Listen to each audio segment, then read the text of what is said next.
السلام علیکم ورحمۃ اللہ وبرکاتہ۔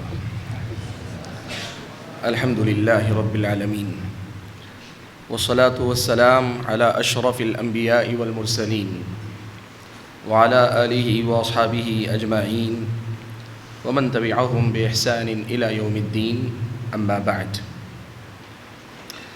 فاعوذ باللہ من الشیطان الرجیم، بسم اللہ الرحمن الرحیم۔ ان اريد الا الاصلاح ما استطعت وما توفیقی الا باللہ علیہ توکلت والیہ انیب۔ لائق صد احترام اساتذہ کرام، ادارے کے ذمہ دار حضرات، اور اس گلشن علم کے خوشہ چین عزیز طلباء، سب سے پہلے تو میں اللہ تعالیٰ کا شکر ادا کرتا ہوں کہ اس نے آج آپ طلباء کے درمیان اور آپ اساتذہ کے درمیان حاضر ہونے کا موقع عطا فرمایا ہے۔ مجھے بتایا گیا، کل مجھے پتہ چلا کہ آپ کے یہ امتحانات کا سلسلہ جاری ہے، اور امتحانات کے دوران کسی مہمان کی باہر سے آمد انتظامیہ کے لیے بھی پریشانی کا باعث بنتی ہے، اور طلباء کے لیے بھی ذہنی یکسوئی میں خلل پیدا کرنے کا سبب بنتی ہے۔ لیکن میرا آنا ایسے ہی حالات میں ہوا ہے، اس کے باوجود آپ نے یہ مجلس سجائی اور یہ موقع دیا ہے، اس پر میں آپ اساتذہ اور طلباء کا شکر گزار ہوں کہ آپ نے اپنے اس قیمتی وقت میں سے کچھ لمحات میرے لیے دینے کا ارادہ کیا۔ دوسری بات میں یہ کہنا چاہوں گا کہ میں آ گیا، لیکن اللہ کی مرضی یہ ہے کہ کل سے بلکہ 2-4 دن سے میری آواز پوری طرح سے بیٹھی ہوئی ہے، تو میں آپ کے سامنے تقریر نہیں کر پاؤں گا۔ وجہ اس کی یہ ہے کہ میں جب بولنا چاہوں ذرا آواز تھوڑی بھی اگر دباؤ پڑتا ہے تو جتنی آواز نکل رہی وہ بھی بیٹھ جائے گی۔ تو اسی گفتگو کے انداز میں کچھ باتیں جو میں اپنے ان بھائیوں کے لیے مفید سمجھتا ہوں، جو میں نے اپنی زندگی کے اندر اپنے یا اپنے دیگر ساتھیوں کے اندر دیکھ کر سیکھی ہیں، ایسی کچھ باتیں آپ بھائیوں کو دینا چاہتا ہوں، آپ کے حوالے کرنا چاہتا ہوں۔ ان میں سے کچھ باتیں یقیناً ہمارے اساتذہ کرام سے متعلق ہوں گی، لیکن میرا مقصود اصل میں طلباء ہیں۔ اگر وہ باتیں اساتذہ تک بھی پہنچ رہی ہیں تو مقصد یہ ہے کہ اساتذہ کے ذریعے ان طلباء تک وہ باتیں پہنچ جائیں۔ عزیز طلباء، آج کی ہماری اس ملاقات میں مجھے آپ بھائیوں کو سب سے پہلے جو بات یاد دلانی ہے وہ یہ ہے کہ آپ یہاں مدرسوں میں اپنی صلاحیتوں کو نکھارتے ہیں، آپ زبان و بیان پر قدرت حاصل کرنے کی کوشش کرتے ہیں، علوم و فنون کی بنیادوں کو مضبوط کرتے ہیں، آپ تقریر کے گر سیکھتے ہیں، آپ قلم پکڑنا قلم چلانا سیکھتے ہیں، آپ اس کے ساتھ ساتھ انتظامی صلاحیتوں سے بھی بہرور ہوتے جاتے ہیں۔ یہ اساتذہ کرام آپ کی صلاحیتوں کو نکھارنے پر محنت کرتے ہیں، اور آپ اللہ کے فضل و کرم سے اپنے آپ میں سال بسال ترقی دیکھتے ہیں۔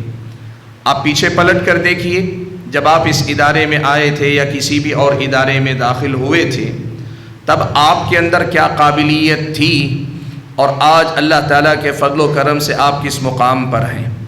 یہ سچائی ہے کہ جب ہم مدرسوں میں آتے ہیں تو ہم میں کی اکثریت بات سمجھنے کی قابلیت نہیں رکھتی، لیکن اللہ کا فضل و کرم ہے، جب ہم ان مدرسوں سے پڑھ کر نکلتے ہیں تو نہ صرف یہ کہ بات کو سمجھتے ہیں بلکہ باتوں کو سمجھانے والے بن کر نکلتے ہیں۔ مدرسے ہمیں یہ صلاحیتیں عطا کرتے ہیں، ہمارے اساتذہ کی یہ محنتیں ہمیں اس قدر زیادہ نکھارتی اور سنوارتی۔ اس لیے میں صلاحیتوں کے حوالے سے آپ کے سامنے بہت زیادہ کچھ گفتگو نہیں کروں گا، لیکن ایک بنیادی بات یاد دلانا چاہتا ہوں۔ دیکھیں، آپ یہ بات یاد رکھیں، صلاحیت وہی اچھی ہے جو صالحیت کے ساتھ آئے، صلاحیت وہی مفید ہوتی ہے جو صالحیت کے ساتھ چلے۔ صلاحیت میں برکت اسی وقت پیدا ہوتی ہے جب وہ صالحیت کے ساتھ چلے۔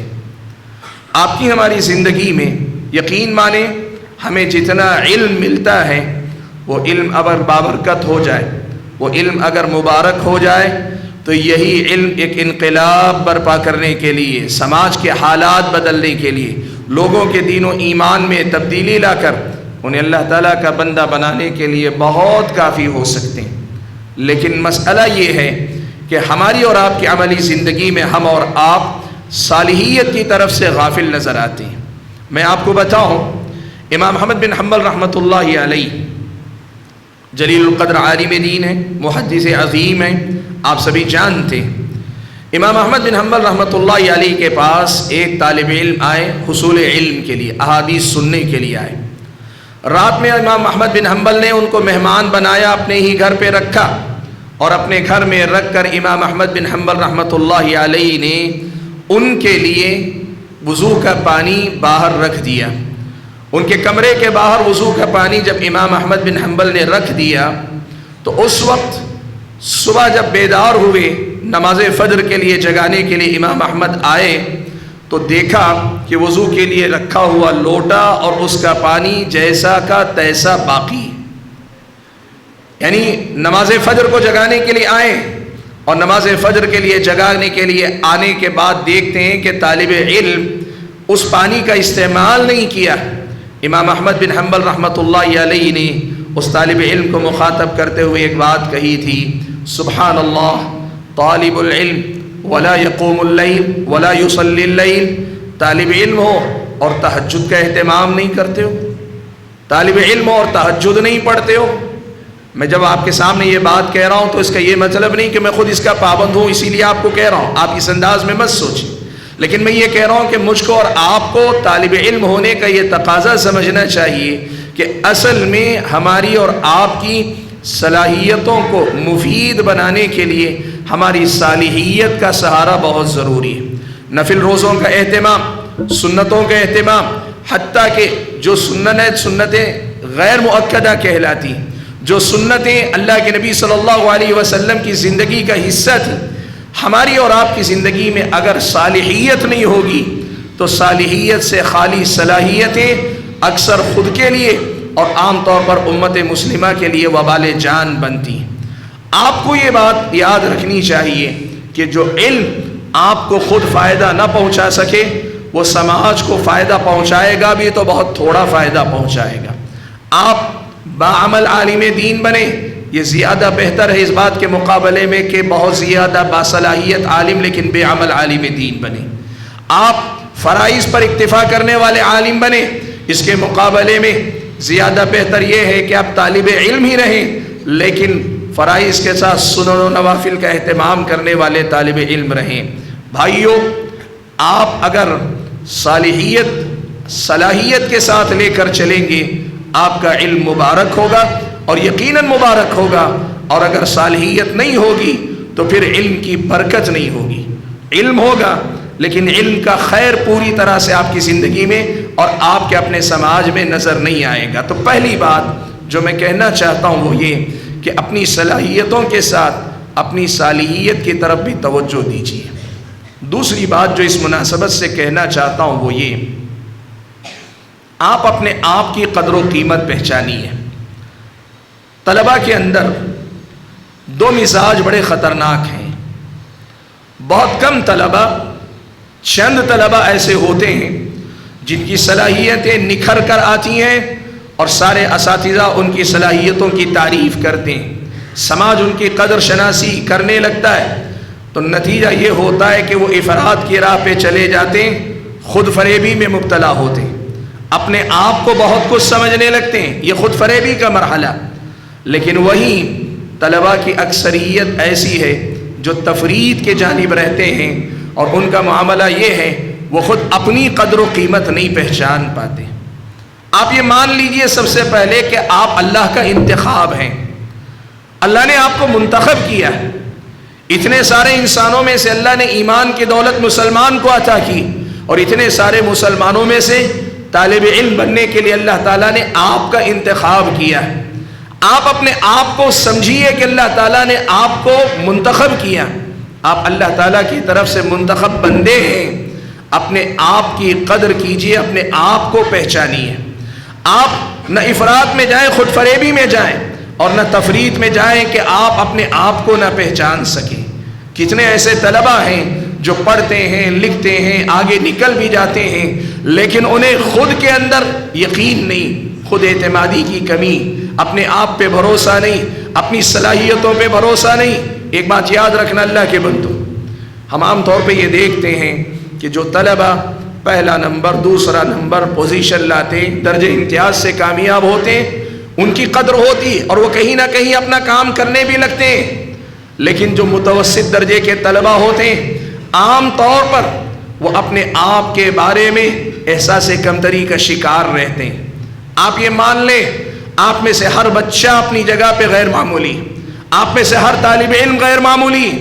آپ اس حیثیت سے دیکھیں کہ آپ جس گھر سے آئے ہیں، کم سے کم آپ اپنے گھر والوں کے لیے نمونہ ہیں، آپ اپنے گھر والوں کو سدھار سکتے ہیں۔ آپ دنیا نہ دیکھیں، آپ زمانے کو نہ دیکھیں، خود کو آپ زمانے کی نظر سے نہ دیکھیں، آپ اپنے آپ کو دیکھیں کہ الحمدللہ اللہ نے آپ کو کچھ بنایا ہے۔ آپ کم سے کم اس معاشرے میں نمایاں ہیں جہاں سے آپ آئے ہیں، دنیا میں نہیں ہوں گے، لیکن جس قریے، جس بستی، جس خاندان، جس گھرانے سے آپ آئے، وہاں آپ کی اپنی حیثیت ہے۔ آپ اگر اس چیز کو مانیں گے تبھی آپ اپنے گھر والوں کے سامنے اپنے آپ کو دین کا ترجمان بنا کر پیش کریں گے۔ یہ احساس کمتری کا نتیجہ یہ ہے، اتنے سارے طلبہ جو متوسط درجے کے یا بسا اوقات کمزور ہوتے ہیں، وہ مدرسوں سے نکل تو جاتے ہیں، لیکن اپنے آپ کی قدر نہ کرنے کی وجہ سے وہ سماج کے حق میں اور خود کے حق میں مفید نہیں بن پاتے، اور زیادہ دن نہیں گزرتے کہ مدرسوں میں پڑھنے کے باوجود ایک عوامی زندگی جیتے جیتے وہ عوام ہی کا حصہ بن کر رہ جاتے ہیں۔ میری گزارش آپ سے یہ ہے کہ آپ سبھی اپنے آپ کے بارے میں یہ سمجھیں کہ آپ غیر معمولی ہیں۔ آپ یہ مانیں کہ اللہ تعالیٰ نے آپ کو غیر معمولی بنایا ہے، اللہ تعالیٰ کی طرف سے آپ اس میدان کے لیے منتخب کیے گئے، سب اہم ہیں آپ میں سے، کوئی بھی غیر اہم آپ میں سے نہیں ہے۔ افراط و تفریط دونوں سے بچیں، نہ خود فریبی کہ اپنے آپ کو بہت کچھ سمجھیں، نہ کہ اپنی ذات کی نفی کہ اپنے آپ کو کچھ نہ سمجھیں۔ ان دونوں کے درمیان میانہ رویہ اختیار کریں کہ اپنی قدر آپ کیجیے، اپنے آپ کو پہچانیے۔ جب آپ اپنے آپ کو پہچانیں گے، آپ نے انشاء میں یہ مصرع پڑھا ہوگا عربی زبان کا، وَمَن لَا يُكْرِمْ نَفْسَهُ لَا يُكْرَمِ، جو آدمی خود اپنی قدر نہیں کرتا، دنیا بھی اس کی قدر نہیں کرتی۔ آپ خود جب اپنے آپ کو مانتے نہیں، دنیا آپ کو کیسے مانے گی؟ آپ خود جب اپنی قدر کرتے نہیں، دنیا آپ کی قدر کیسے کرے گی؟ اس لیے اپنے آپ کو پہچاننے کی کوشش کیجیے۔ میرا اپنا مشاہدہ یہ ہے، اب میں پلٹ کر دیکھتا ہوں پچھلے 20 سال میں جتنے طلبہ ہم نے دیکھے، ان میں باصلاحیت طلبہ کہیں نہ کہیں گمنام ہو گئے، سوائے چند کے۔ میدان میں لگے وہ طلبہ ہیں جو طالب علمی کے زمانے میں بہت زیادہ کوئی ان کو اہمیت نہیں دیتا تھا۔ مجھے یاد آتا ہے ایک شعر، کسی شاعر نے کہا ہے، کامل اس فرقہ زہاد سے اٹھا نہ کوئی، کامل اس فرقہ زہاد سے اٹھا نہ کوئی، کچھ ہوئے تو یہی رندان قدح خار ہوئے۔ دنیا نے جن کو کچھ نہ سمجھا وہ دنیا کو بہت کچھ دینے والے بن پائے ہیں، آپ بھی وہی بنیں گے، شرط یہ کہ آپ اپنے آپ کو پہچاننے کی کوشش کریں۔ بھائیوں، اسی مسئلے سے جڑا ہوا ایک مسئلہ اور تیسرا مسئلہ میں آپ کے سامنے ذکر کرتا ہوں، وہ یہ ہے طلب علم کی راہ میں کمپٹیشن جسے کہتے ہیں، مقابلہ، یہ بہت اہم ہے۔ مقابلے میں آدمی عام طور پر ایک دوسرے سے مقابلہ کرتے ہوئے بہت کچھ سیکھ جاتا ہے۔ میں آپ سے بہتر نمبر لاؤں گا، آپ مجھ سے بہتر نمبر لائیں گے۔ میں آپ سے بہتر تقریر کروں گا، آپ مجھ سے بہتر تقریر کریں گے۔ میں آپ سے بہتر تحریر لکھوں گا، آپ مجھ سے بہتر تحریر لکھیں گے۔ میں آپ سے زیادہ قرآن یاد کروں گا، آپ مجھ سے زیادہ قرآن یاد کریں گے۔ مجھے عربی یا اردو کے اشعار آپ سے زیادہ یاد ہیں، آپ مجھ سے زیادہ یاد رکھیں گے۔ یہ مقابلہ اپنی جگہ پہ مقابلہ ہوگا، کبھی آپ جیتیں گے، کبھی میں جیتوں گا، لیکن یہ مقابلہ مجھ کو اور آپ کو بہت کچھ بنا دے گا۔ طلب علم کی راہ میں مقابلہ اور مسابقہ، یہ ہماری اور آپ کی پہچان ہونی چاہیے۔ آپ کے ادارے میں یقیناً مسابقات بھی ہوتے ہوں گے، یا ادارے سے باہر بھی بہت سارے مسابقات ہوتے ہوں گے، لیکن آپ کے طلبہ کے درمیان ایک صحت مند مقابلہ ہمیشہ چلنا چاہیے۔ ہمیشہ آپ کو اپنے سے بہتر کو دیکھ کر اس سے بہتر خود کو بنانے کی کوشش رہنی چاہیے، تبھی آپ کی صلاحیتیں نکھر پائیں گی۔ اور اس مقابلے کا ایک درجہ وہ بھی ہے جس کی طرف سے اکثر طلبہ غافل رہتے ہیں، وہ ہے اپنے آپ سے مقابلہ کرنا۔ کئی بار ہم دوسروں سے مقابلہ کرتے ہیں، کمپٹیشن دوسرے سے کرتے ہیں، لیکن ایک مقابلہ آدمی کو ہمیشہ اپنے آپ سے کرنا چاہیے۔ اور یہ مقابلہ کیسے ہوتا ہے؟ مان لیجئے کہ آپ 85% نمبر لانے والے طالب علم ہیں۔ میں نمبرات کی مثال دے رہا ہوں، جبکہ بات علم کی ہے، نمبر کی نہیں، لیکن مثال دینے کے لیے نمبر کی بات کر رہا ہوں۔ 85% آپ نمبر لائیں، لیکن آپ کو پتا ہے اللہ نے آپ کو اتنی صلاحیت دی ہے کہ آپ 90% لا سکتے۔ آپ کا 85% لا کر کلاس میں نمبر پہلا ہے، لیکن آپ 95%، 90% لا سکتے ہیں، اور آپ وہ نہیں لا رہے۔ آپ کو اپنے آپ سے شرمندہ رہنا چاہیے اور اپنے آپ سے مقابلہ کرنا چاہیے۔ نہیں، یہ میرا نمبر نہیں، میرا نمبر تو 90، میرا نمبر تو 95، میں 85 پہ راضی نہیں رہ سکتا۔ مجھے اپنی صلاحیتوں کے ساتھ انصاف کرنا ہے، مجھے اپنے آپ سے مقابلہ کرنا ہے۔ یہ نمبر تو میری صلاحیت کو نہیں بتاتا، میں تو 95 والا ہوں، میں 90 والا ہوں، 85 نمبر کیسے ہو سکتا ہے؟ آپ اگر دیکھیں آپ کی پوزیشن پہلی ہے، یہ پوزیشن پہلی ہونا کافی نہیں۔ آپ جانتے ہیں کہ آپ اپنی قابلیت کے ساتھ انصاف نہیں کر پا رہے، اپنی صلاحیت کے ساتھ انصاف نہیں کر پا رہے، اور اس کے مقابلے میں آپ دل و جان سے محنت کرتے ہیں، اور آپ کی محنت اللہ تعالیٰ کامیابی سے ہمکنار کر دیتا ہے، اور آپ نے جو کچھ تھا سب کچھ جھونک دیا۔ 70% ہی نمبر لا سکے نا، تو 70% ہو کر بھی آپ اپنے آپ کو کامیاب سمجھیے۔ وجہ یہ ہے کہ جو صلاحیت اللہ نے آپ کو دی تھی، آپ نے پوری صلاحیت جھونکی۔ وہ طالب علم جو اپنی پوری محنت کے بعد 70% نمبر لاتا ہے، وہ بہتر ہے اس طالب علم کے مقابلے میں جو 85% لاتا ہے لیکن اپنی صلاحیتوں کے ساتھ انصاف نہیں کر پاتا ہے۔ میرا یہ پیغام ہے آپ بھائیوں کو کہ اپنے آپ سے مقابلہ کرو۔ آپ کا مقابلہ دنیا سے بھی ہے، اپنے ساتھیوں سے بھی ہے، لیکن ایک مقابلہ آپ کو اپنے آپ سے بھی کرنا پڑے گا، اور وہ مقابلہ یہی ہے کہ آپ اپنی صلاحیت کے مطابق محنت کر پاتے ہیں کہ نہیں کر پاتے ہیں۔ بھائیوں، اگلی بات جو مجھے آپ کے سامنے کہنی ہے، یہ بڑی اہم بات ہے، اور مجھے امید ہے کہ شاید آپ سمجھ بھی پائیں گے یہ بات۔ بھائیوں، ایک بات یاد رکھو، میں پہلے واقعہ ہی سنا دیتا ہوں، پھر اس کے بعد مسئلے کی حقیقت بتاتا ہوں۔ میں 8ویں جماعت میں تھا، عمر آباد سے میری فراغت تھی۔ 8ویں جماعت فصیلت سال آخر میں طالب علم تھا، اور اللہ کے فضل و کرم سے میری اپنی جماعت میں میرا پہلا نمبر تھا۔ تو جو چھوٹی جماعت کے کچھ طلبہ تھے، تقریباً 4تھی یا 5ویں جماعت کے، ایک طالب علم میرے پاس آئے، کہنے لگے کہ مجھے آپ سے کچھ مشورہ لینا ہے کہ میں کیا پڑھوں اور کیسے پڑھوں۔ میں بھی اچھا بننا چاہتا ہوں، پڑھنا چاہتا ہوں، آپ کو میں دیکھتا ہوں کہ آپ پڑھنے میں اچھے، میں آپ سے پوچھتا ہوں کہ میں کیا پڑھوں اور کیسے محنت کروں۔ کئی باتیں ہوئی، ان میں سے ایک بات صرف آپ کے سامنے ذکر کرتا ہوں۔ انہوں نے پوچھا میں کن مواد پر محنت کروں، سبجیکٹس پر محنت کروں، عالمیت کے مرحلے میں ہوں، میں کن سبجیکٹس پر زیادہ محنت کروں۔ میں نے کہا نحو، صرف، بلاغہ، ان سب علوم پہ محنت کرو۔ وہ پریشان ہو گئے، کہنے لگے میں آپ سے یہ پوچھنا چاہ رہا تھا کہ میں فقہ پر محنت کروں کہ حدیث پہ محنت کروں کہ تفسیر پہ محنت کروں یا عقیدے پہ محنت کروں، تاریخ پہ محنت کروں۔ میں نے کہا نہیں، آپ نحو، صرف اور بلاغہ وغیرہ پہ محنت کرو۔ وہ تعجب کرنے لگے، کہنے لگے ایسا کیوں کہہ رہے ہیں آپ؟ میں نے کہا دیکھیں، یاد رکھیں، مدرسے میں آپ تفسیر نہیں پڑھتے، تفسیر پڑھنے کا صرف طریقہ سیکھتے ہیں، فقہ مکمل نہیں پڑھتے، فقہ پڑھنے کا بنیادی طریقہ آپ سیکھتے ہیں۔ زندگی بھر آپ کو تفسیر، حدیث وغیرہ پڑھنا ہے، لیکن وہ پڑھنے کے لیے جو صلاحیت آپ کو پیدا کرنی ہے نا، وہ صلاحیت اسی نحو سے، اسی صرف سے، اسی بلاغہ سے آپ کے اندر آئے گی۔ اسی آپ کی جو ہے مختلف جو فنون ہیں، جو بنیادی علوم ہیں، ان سے آپ کے اندر وہ صلاحیت پیدا ہوگی۔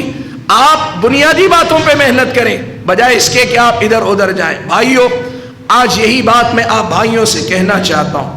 صلاحیتیں جو ہم باہر دیکھتے ہیں نا، یہ جو تقریر ڈنکے کی چوٹ پہ کر لی جاتی ہے، یہ جو اسلوب بڑا ساحرانہ تحریر لکھ لی جاتی ہے، یہ ساری باتیں دھری کی دھری رہ جاتی ہے جب بنیادیں کمزور رہتی ہیں۔ آپ کو کمزور نہیں رہنا ہے، آپ کو طاقتور طالب علم بننا، مضبوط طالب علم بننا ہے، علمی حیثیت سے اپنی پہچان مضبوط کرنی ہے، تو پھر آپ کو یہ یاد رکھنا ہوگا کہ آپ کی بنیادیں مضبوط رہیں۔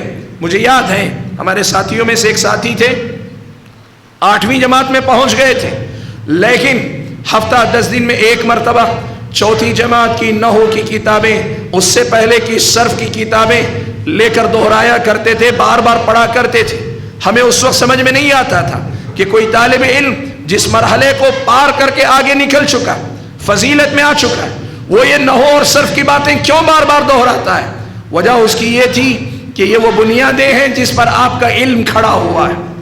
آپ اگر نحو صرف کے مضبوط طالب علم نہیں بن سکے، آپ اگر نحو صرف کے بعد لغت کے بعد عربی لغت کے عربی زبان کے بعد آگے بڑھ کر اگر آپ مختلف علوم و فنون کی بنیادوں کو مضبوط نہیں کر سکے تو آپ عالم دین ہو کر بھی ایک مضبوط عالم دین نہیں بن پائیں گے۔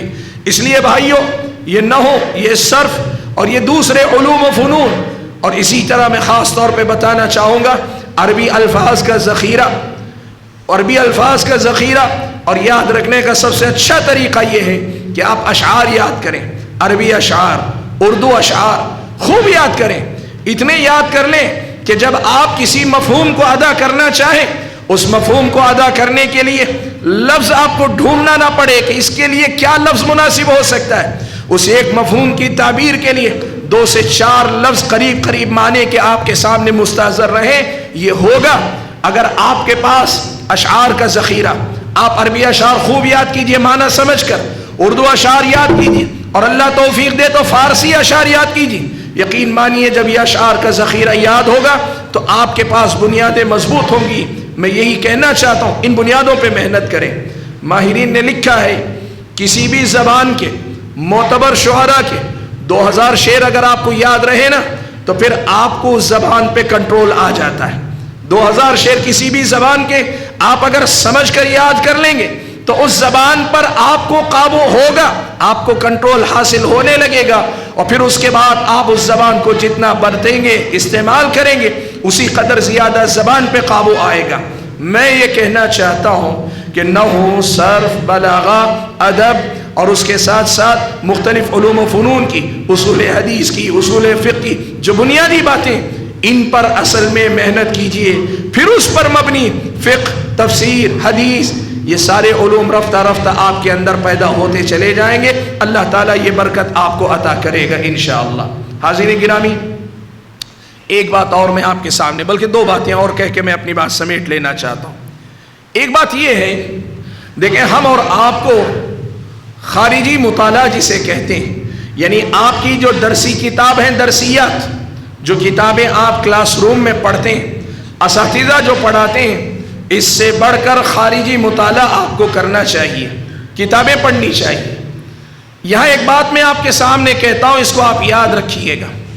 ہمارے سماج میں، معاشرے میں ایک مخصوص ذہن ہے جو آپ کو بتاتا ہے کہ آپ کو سب کچھ پڑھنا چاہیے، سب پڑھنا چاہیے، آپ کو سارے مسلک کی کتابیں پڑھنی چاہیے، سارے شخصیتوں کی تحریریں پڑھنی چاہیے، سب کچھ پڑھنا چاہیے، اور اس کے بعد آپ کو اپنے طور پر طے کرنا چاہیے کہ صحیح کیا ہے، غلط کیا ہے۔ میں ایک مسئلے کی وضاحت آپ کے سامنے کرنا چاہوں گا کہ مطالعے کے سلسلے میں پہلی بنیادی بات یاد رکھیں، آپ کو بنیادی طور پر صحیح عقیدہ اور صحیح فکر کو پہلے مضبوط کرنا چاہیے۔ سلفی عقیدہ، سلفی منہج، اس پر اصل میں آپ کو پہلے محنت کرنی چاہیے۔ جب آپ کی گرفت مضبوط ہو جائے، جب آپ کی بنیادیں مضبوط ہو جائیں، پھر اس کے بعد وقت ضرورت، حسب ضرورت آپ دوسرے مکاتب فکر کی کتابیں بھی پڑھیں گے۔ دیکھیں ایک فرق آپ کو سمجھ میں آئے گا اگر آپ بات سمجھ سکیں۔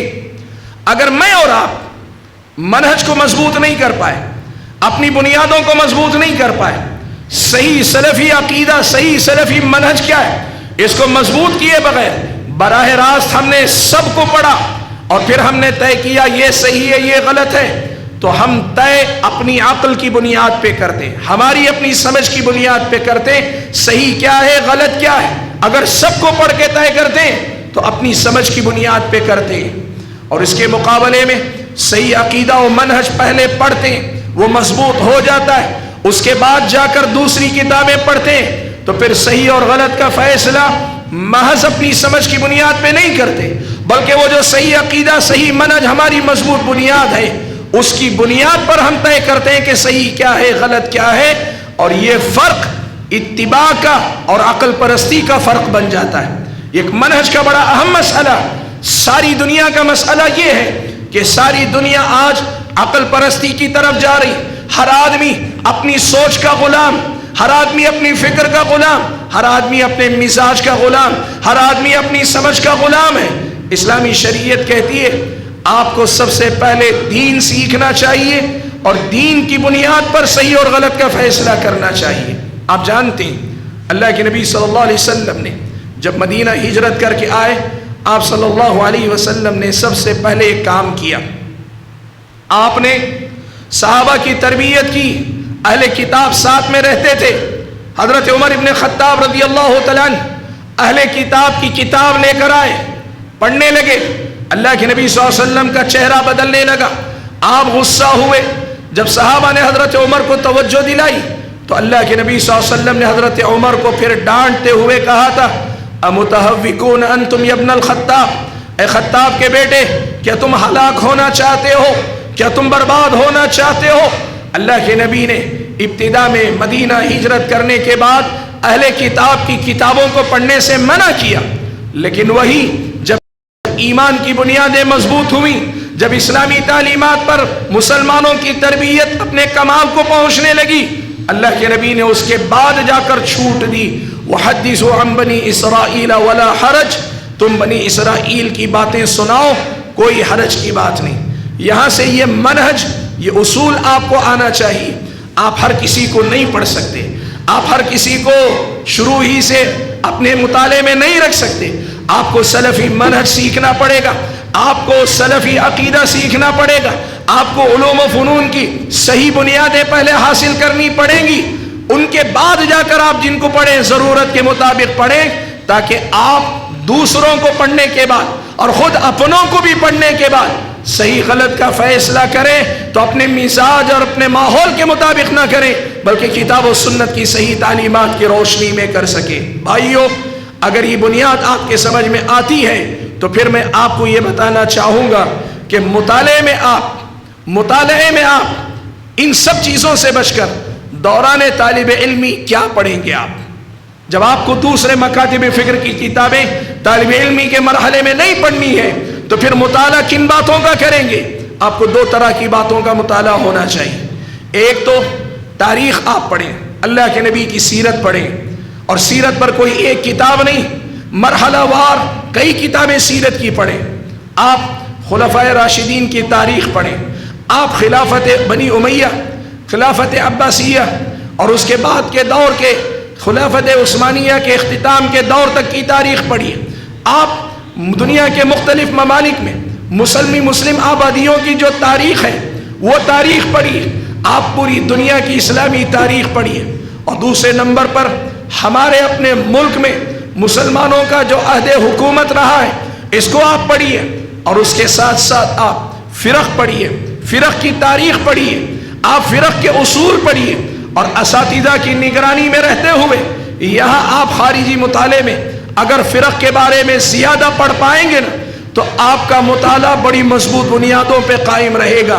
جب آپ سیرت، تاریخ اور پھر اس کے بعد فرق وغیرہ کا مطالعہ کریں گے، یقین مانیں آپ کی یہ جو بنیادیں جو اساتذہ آپ کو تدریس کے ذریعے دیتے ہیں اور مطالعے کے ذریعے جو بنیادیں آپ کے اندر آتی ہیں، یہ دونوں جب ملتی ہیں نا تو پھر آپ کی صلاحیت اس قدر زیادہ نکھرتی، آپ کی بصیرت اس قدر زیادہ روشن رہتی ہے کہ آپ کے سامنے ہمیشہ حق و باطل بڑی آسانی کے ساتھ الگ ہو کر، جدا ہو کر نظر آنے لگے گا۔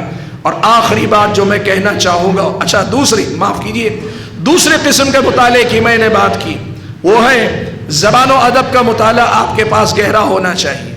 میں آج ایک حقیقت آپ کو بتاتا ہوں، جتنے اہل بدعت ہوئے ہیں نا، چاہے اس ملک کے اندر ہو یا پھر آپ مغربی دنیا کی بات کریں، آپ یہ بات دیکھیں گے ان سب لوگوں کے پاس اصل میں زبان کی قوت تھی، اسلوب کی سحر آفرینی تھی، ان کے پاس قلم بڑا مضبوط تھا، ان کے پاس زبان بڑی معیاری تھی، ان کی تحریر میں جادو تھا۔ مسئلہ یہ ہوا کہ ان کا سننے والا، ان کا پڑھنے والا ان کی زبان کے جادو سے، ان کے قلم کے جادو سے متاثر ہو کر ان کے غلط افکار کو بھی اس نے قبول کیا۔ آپ ماضی قریب میں جا کر دیکھیں، اگر آپ مصر کے ادبا کی بات کریں، طٰہٰ حسین کی بات کریں، دیگر مؤلفین کی بات کریں، یہ سب زبان کے امام تھے، لیکن ان کے ذریعے کتنے ساری گمراہیاں امت کے اندر آئیں۔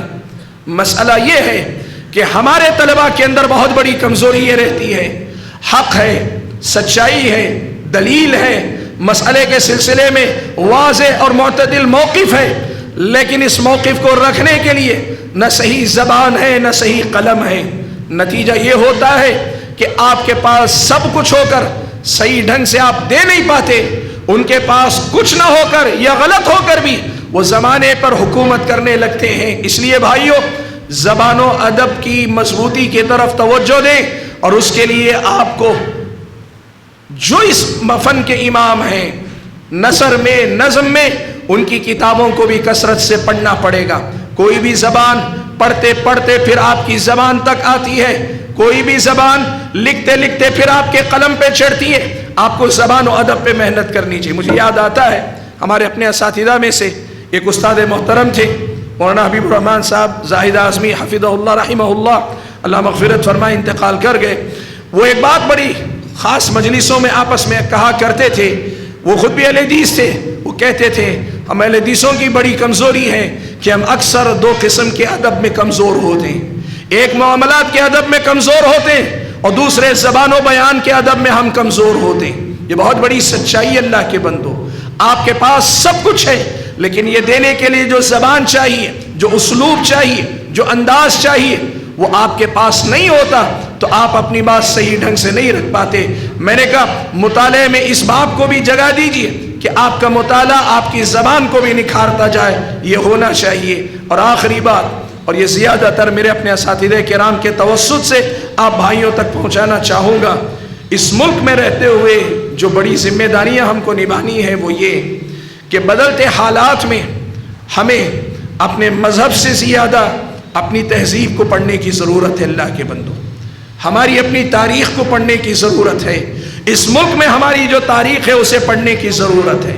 دیکھیں ایک بات یاد رکھیں، اس وقت جو سیاسی تبدیلی آئی ہے نا، یہ محض ایک سیاسی تبدیلی نہیں، تاریخ کے اگلے ادوار میں اسے مسلمانوں کی شکست کا دور لکھا جائے گا، اور اس ملک کے جو مخصوص طبقے کے لوگ ہیں ان کی فتح کا زمانہ اسے لکھا جائے گا۔ یہ وہ دور ہے جہاں آپ کے منہ پر آپ کی تاریخ کو جھٹلا کر جھوٹ بولا جا رہا ہے، جھوٹ لکھا جا رہا ہے، جھوٹ پھیلایا جا رہا ہے، اور آپ کی اکثریت ایسی ہے جو جھوٹ کو جھوٹ کہنے کی بھی ہمت نہیں رکھ رہی ہے۔ اللہ نہ کرے شاید تاریخ کا وہ دور آئے گا تو لوگ پلٹ کر دیکھیں گے تو یہ سوال ضرور کریں گے، ان کو جو کرنا تھا انہوں نے کیا، ان کو جو کرنا تھا انہوں نے کیا، وہ تھے ہی آپ کی تاریخ مٹانے کے لیے، لیکن ہمارے اپنوں نے اپنی تاریخ کے لیے، اپنی تہذیب کے لیے اس ملک میں کیا کیا، یہ سوال ہمارے بارے میں، آپ کے بارے میں اگلی نسلیں ضرور کریں گی۔ وہ دن آنے سے پہلے یہ میری اور آپ کی ذمہ داری بنتی ہے، اپنی تاریخ کو پڑھیں۔ دیکھیں سامنے والے جانتے ہیں مذہب کے نام پہ ان کے پاس کچھ نہیں ہے کہ وہ اسلام کے مقابلے میں لا کر موازنہ کر سکیں، مذہب کے نام پہ وہ آپ سے ٹکرا نہیں پائیں گے، لیکن تہذیب کے نام پہ، تاریخ کے نام پہ وہ آپ کو مٹا کر اپنی شخصیتوں کو زندہ کرنے پہ لگے ہوئے ہیں۔ یہ جو شہروں کے نام بدلے جا رہے ہیں، یہ جو شخصیتوں کی اسٹیچوز لگائے جا رہے ہیں، یہ جو بڑے بڑے تاریخی شخصیتوں کے نام اٹھائے جا رہے ہیں، اس کے پیچھے پوری سوچی سمجھی ایک سازش، ایک طویل منصوبہ ہے۔ ایسے موقع پر آپ یقین کریں، آج اگر کوئی مغلیہ دور کے کسی حکمران کا نام لیتا ہے اسے ملک کا غدار سمجھا جاتا ہے۔